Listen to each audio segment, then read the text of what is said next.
담배 같은 방송 감호에 오신 여러분을 환영합니다. 두 친구가 길을 가다가 왕을 만났습니다. 둘 중 한 명은 욕심이 많았고 다른 친구는 질투심이 많았습니다.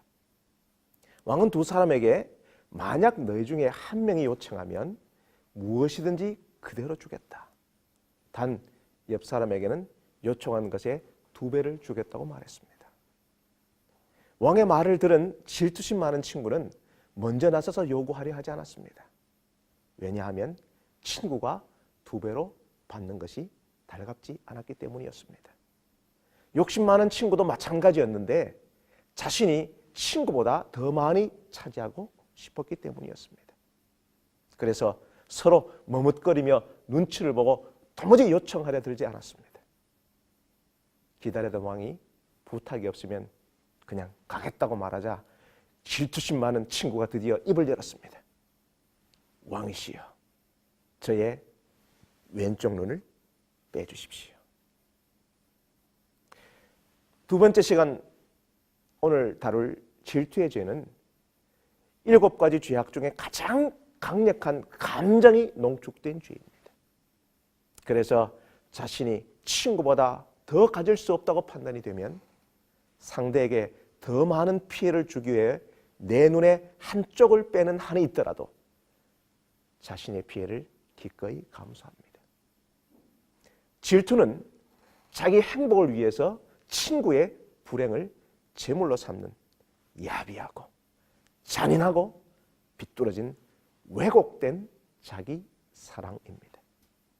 굉장한 감정적 에너지가 집중되어 질투하는 사람을 자꾸만 생각하고 그 생각하는 순간 질투라는 감정의 깊은 늪속으로 빠지게 됩니다. 19세기의 화가 이 샌디스의 작품인 사랑의 어두운 측면을 보십시오. 바로 이 여인이 질투에 가득 찬 표정, 바로 질투는 가장 강력한 감정이 동반된 이 경련하는 얼굴과도 같은 것입니다. 자, 그렇다면 질투는 도대체 어떤 죄인지 좀 더 알아봅시다. 성경 이 사무엘상 18장 6절에서 16절을 보시면 다윗이 골리앗을 쓰러뜨린 후 개선의 퍼레이드를 하고 있었습니다. 그런데 그 환영 인파 속에서 이런 찬사가 들립니다. 사울이 죽인 자는 천천히요, 다윗은 만만이로다. 이 소리를 듣고 사울은 크게 화나서 이렇게 말합니다. 결국 다윗이 앞으로 이 나라의 왕좌를 노리지 않겠느냐. 이때부터 사울의 인생이 바뀌기 시작합니다. 질투로 눈먼 질곡의 역사가 시작됩니다. 9절을 보시면 그날 후로 사울이 다윗을 주목하였더라. 여기서 주목했다는 이 히브리어 아이는 사울 왕의 그 질투하는 눈을 강조하고 있습니다.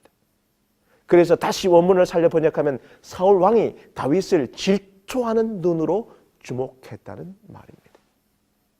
질투라는 영어 envy도 자세히 보다라는 이 어원을 가진 라틴어 인디비아에서 온 것입니다. 단테도 질투를 눈의 죄라고 묘사했고 섹스피어는 덜 익은 과일에 새긴 이 녹색 눈의 괴수라고 지칭했습니다. 그날 이후부터 사울은 계속 다윗을 주목하여 어떻게 처치할까를 고민했습니다. 가장 강력한 감정의 죄인 질투는 그 대상의 모든 에너지를 집중함으로 주야로 다윗만 생각하고 질투가 가져오는 시기, 미움, 증오의 감정에 늪에서 헤어나오질 못했습니다. 결국 자동적으로 사울의 일상적인 삶이 마비되었고 사무엘상 24장을 보면 전쟁 중에 한 사람이 사울에게 다윗이 있는 곳을 보고하자 전투를 하다 말고 다윗을 잡으러 쫓아갈 만큼 질투가 지배하는 사울은 왕의 직무를 제대로 수행할 수 없었습니다. 원래 사울은 그가 이 왕으로 부르심을 받는 이 사무엘상 9장의 그 장면을 보면 미남에다 키도 크고 겸손하고 무한한 가능성을 가진 사람이었습니다. 그가 왕이 된 후에 1년에 몇 번이나 전쟁을 치렀고 그 전쟁에서 지략과 영명성을 발휘한 정말 가능성이 많은 왕이었습니다. 그러나 그날 이후 질투가 사울을 지배하기 시작했을 때부터 사울은 일상적이고 정상적인 삶이 다 망가지고 더 이상 자신의 가능성과 장점을 미처 발휘하지 못하고 점점 더 무능력하고 무기력한 지혜 없는 왕으로 전락해버리고 맙니다. 결국 사울은 전쟁에서 패배한 이후에 모욕과 모멸감을 견디지 못하고 병사의 칼에 엎드러져 스스로 죽고 마는 비참하고 비극적인 최후를 맞이합니다. 잠언 14장 30절의 말씀을 보십시오. 평안한 마음은 육신의 생명이나 시기는 뼈를 썩게 하느니라. 질투는 결국 내 일상의 모든 삶을 마비시키고 결국은 자신이 가진 장점과 가능성을 스스로 제한시키는 죄입니다. 여러분, 더 나아가서 질투의 배후엔 악령이 있음을 알아야 합니다. 여러분, 질투는 단순한 심적 감정이 아니라 사단의 도구로 사용될 수 있습니다. 그래서 사무엘상 8장 10절을 보면 이튿날 하나님의 부르신 악신이 사울에게 내렸고 자신도 모르게 다윗을 죽이기 위하여 창을 손에 들고 던졌습니다.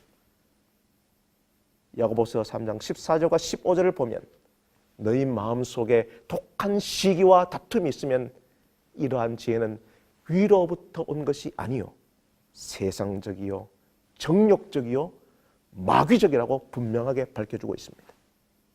그러므로 악한 영의 이 질투의 영은 궁극적으로 상대방을 허무는 것이 아니라 부메랑처럼 내 속에 있는 질투를 충동질하여 내 자신 스스로를 파괴시켜 버립니다. 그렇다면 질투를 극복하려면 어떻게 해야 할까요? 첫 번째로 선의 총량은 정해지지 않았다는 사실을 깨달아야 합니다. 어거스틴은 이 비물질인 선은 나누어도 그 양이 줄어들지 않고 오히려 더 늘어난다고 했습니다.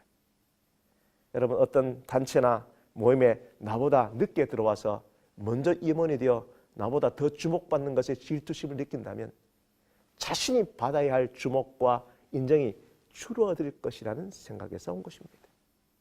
선의 총량은 정해 있지 않은데 그 친구가 상당 부분을 차지하면 내가 받을 몫이 줄어든다고 생각하기 때문입니다. 그러나 여러분, 지식이나 명예 같은 선은 누군가가 더 많이 가지고 누리고 있다 하더라도 다른 사람이 얻고 누리기에 부족하지 않을 정도로 충분합니다. 왜냐하면 선의 근원이신 하나님으로부터 온 선은 무제한으로 흘러나오기 때문입니다. 그러므로 내 옆에 동료가 박수 받을 때에 내가 받을 박수가 결코 줄어들지 않는다는 생각의 전환을 하시기 바랍니다. 두 번째로 이미 나 자신이 가진 것에 관심을 가져야 합니다. 소비자 중심의 시대에는 소유와 타인의 인정이 중요한 가치가 되는 시대입니다.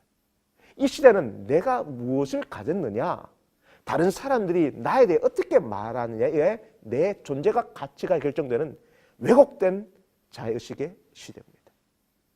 그래서 사단의 전략은 최고인 인생만 위대하게 사는 것처럼 우리를 착각하게 만듭니다.